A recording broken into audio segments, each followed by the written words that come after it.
中央アジアとトルコ、この2つをつなぐある隠された歴史を紐解いていきましょう。トルコのど真ん中に700年前のウイグル王国があったなんて信じられますか？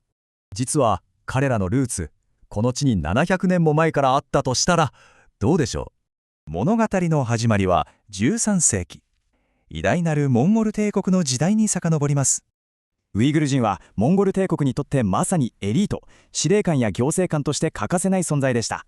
その多くがモンゴル系国家イルハン朝とともに今でいうトルコ、アナトリア地方へやってきたんです。しかし巨大な帝国が崩れ去るとき、どうなるか。1300年代初頭、アナトリアはまさに大混乱に陥ります。その混乱の中、秩序を取り戻そうとした一人のウイグル人総督がいました。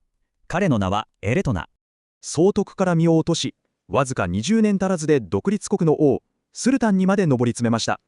彼がもたらしたのは無秩序から一転、安定と繁栄、まさに法と正義による統治でした。当時の人々は彼を救世主とまで呼んだそうです。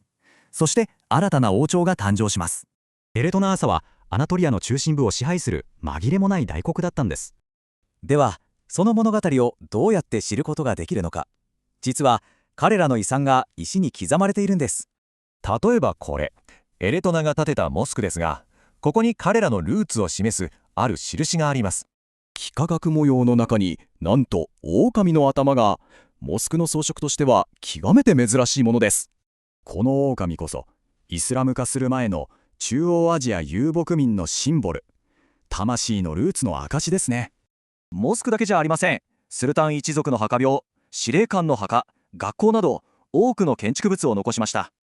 しかしこのウイグル王国の物語はおよそ700年もの間ほとんど忘れ去られてしまいます。